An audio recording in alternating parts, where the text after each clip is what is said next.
Bismillahirrahmanirrahim. Kita ketemu lagi dalam video perpindahan panas. Kali ini mengambil judul metode analogi rangkaian listrik. Jadi bagaimana menghitung perpindahan panas menggunakan metode analogi listrik.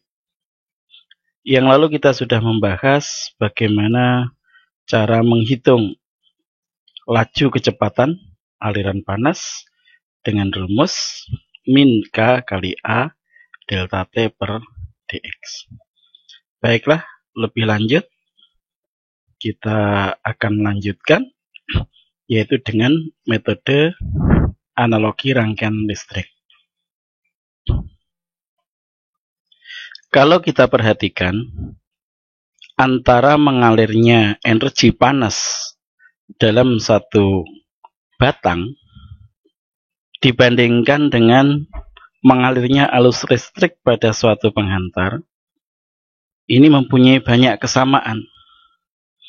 Di antaranya, di sini mengalirnya dari suhu tinggi menuju suhu yang rendah. Kalau listrik, dari voltase tinggi atau tegangan tinggi menuju tegangan yang lebih rendah. Kedua-duanya sama mengalir. Kedua-duanya juga tergantung dari panjang penghantar. Ini ada X1, X2, ini X1, X2 juga. Alirannya, kalau dalam panas, maka pakai Q dot, laju perpindahan panas. Kalau dalam listrik, arus atau satuannya adalah ampere. Berapa kolom yang mengalir dalam waktu satuan detik. Kalau ini berapa joule yang mengalir dalam satuan detik atau berapa watt. Punya kesamaan. Kemudian kalau dalam penghantar ada K yang tergantung dari bahannya. Aliran listrik juga mempunyai R atau hambatan. Tergantung dari hambatan jenis dari penghantar. Tapi keduanya memiliki hubungan dengan kecepatan arus yang berkebalikan. Kalau K semakin tinggi, maka arus panasnya semakin cepat. Kalau R semakin tinggi, maka justru arus listriknya semakin turun. Tidak jadi masalah, kita bisa membaliknya. Oke, kita lanjutkan. Kita lihat bagaimana kesamaan rumusnya. Kita kembali mengingat-ingat hukum Ohm, yaitu V sama dengan R kali I. V beda tegangan dalam volt, R adalah hambatan dalam Ohm, kemudian I adalah arus listrik dalam ampere. Kalau kita ingin mencari arus, maka kedua ruas kita bagi R, V per R, dan R kali I per R. Sehingga R-nya bisa kita coret, tinggal V per R sama dengan I. Atau kalau dibalik, jadi I sama dengan V per R. Ketemulah sudah rumus mencari arus listrik. Coba kita samakan dengan kecepatan arus panas. I sama dengan V per R. Kalau dalam arus panas, Q sama dengan min K kali A delta T per dx. I akan identik dengan Q. V identik dengan delta T. R berarti identik dengan ini semua. Yaitu, karena R-nya di bawah, maka kita bentuk seper R. Karena ini kan dibagi, maka seper R sama dengan ini. K kali A per dx. Mudah-mudahan di sini tidak bingung. Kenapa seper R? Karena ini di bawah sebagai pembagi. Maka kita pasang di sini sebagai pembagi juga. Seper R sama dengan K kali A per dx minus hanya arahnya saja, arah arusnya saja dari delta T ini. Oke, kita lanjutkan. Kalau ini kita balik, maka ditemukanlah R. Ini kita balik juga, dx-nya jadi naik, K kali A jadi di bawah. Jadilah R sama dengan dx per K kali A. Inilah yang kita pegang betul, kita ingat-ingat. Oke. Supaya lebih jelas, kita langsung saja masuk ke dalam permasalahan.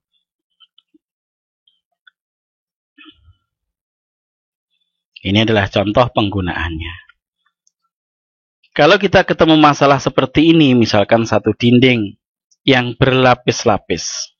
Lapisan pertama terbuat dari besi. Kedua terbuat dari kayu. Ketiga terbuat dari aluminium. Maka dengan rumus yang ada, rumus yang seperti ini, kita akan kesulitan. Apalagi kalau dx-nya ini berbeda-beda, ini kebetulan saja dx-nya sama, 5 cm, 5 cm, 5 cm. Maka bagaimana cara mencari Q-nya? Harusnya bagaimana? Maka kita ambil lagi rumus tadi. R sama dengan dx K kali A. Oke. Kita mudah-mudahan bisa diingat ya. Nah, oke, kita lanjutkan pembahasannya. Kebetulan dx-nya sama, maka dx sama dengan 0,05 meter. 5 cm dijadikan meter. T1 70, T2 20, berarti delta T 50. Panjangnya 40 cm, berarti 0,4 meter. Dari cm jadi meter. Lebarnya 40 cm, sama dengan 0,4 meter. Kita lihat gambarnya. Sini 40 cm, sini juga 40 cm. Berarti luas penampangnya adalah 0,16 meter persegi, panjang kali lebar. 0,4 kali 0,4. Nah, selanjutnya kita mencari K. K ini didapatkan dari tabel. K besi, kita lihat di tabel didapatkan 80,2 watt per meter derajat Celcius. K2 atau K-nya kayu 0,17 watt per meter derajat Celcius. K3, K aluminium adalah 237 watt per meter derajat Celcius.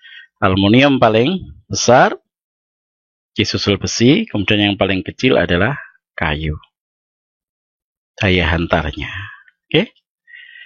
Kalau parameter-parameter ini semua sudah kita temukan, maka tinggal masukkan ke dalam rumus. Nah, kita ringkas seperti ini. Delta T tadi adalah 50 derajat Celcius. dx-nya 0,05 meter. A-nya 0,16 meter persegi.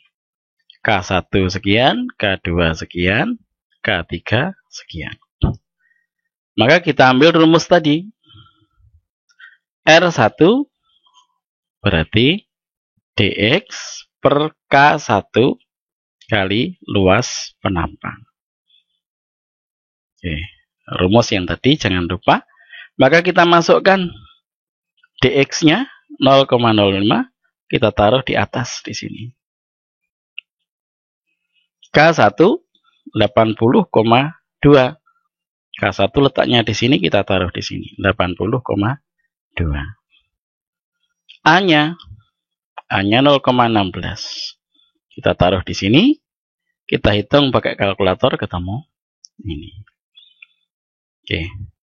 Cara mencari R2 sama. R2 cuma bedanya sini adalah K2 yang kita pakai. Karena dx sama A-nya sama. Ketemu angka sekian. Kemudian R3 caranya juga sama seperti ini. Ini K3. Hasilnya sekian.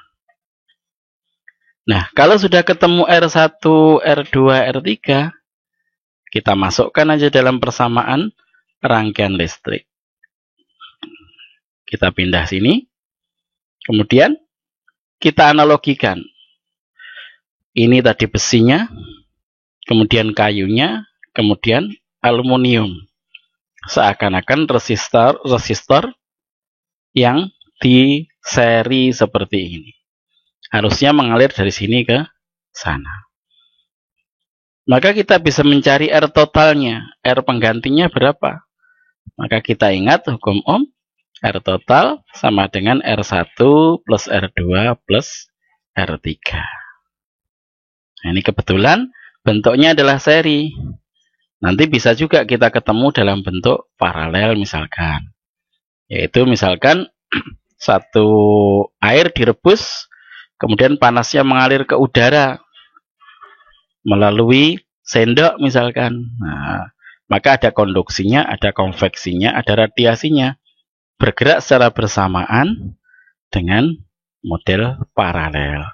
Itu nanti saja. Nah, sekarang tembok tadi kita modelkan seakan-akan seperti resistor yang di seri seperti ini. Maka mudah saja. R1 sudah ketemu, R2 sudah ketemu, R3 sudah ketemu, maka kita masukkan saja angkanya. Nah, R total sama dengan ini semua dijumlahkan, hasilnya adalah sekian. Oke, kita lanjutkan lagi. Nah, kita kembalikan ke permasalahan awal, kita mencari Q. Kita masukkan dalam hukum Ohm, I sama dengan V per R total. Kita rubah, Q sama dengan delta T per R total. Kita masukkan delta T-nya tadi 50 derajat, R totalnya sekian. Maka diketemukanlah hasilnya 27,123 watt atau 27,123 joule per detik. Ini adalah panas yang mengalir. Mudah bukan? Ya, dengan menganalogikan dengan rangkaian listrik, maka rumus-rumus yang ada di listrik akan bisa kita gunakan semuanya. Oke, mungkin itu saja. Terima kasih atas perhatiannya. Yang akan datang kita akan membahas yaitu perhitungan laju aliran panas dengan jenis konveksi. Selama ini kita membahas konduksi, kita akan bahas nantinya konveksi. Terima kasih. Assalamualaikum warahmatullahi wabarakatuh.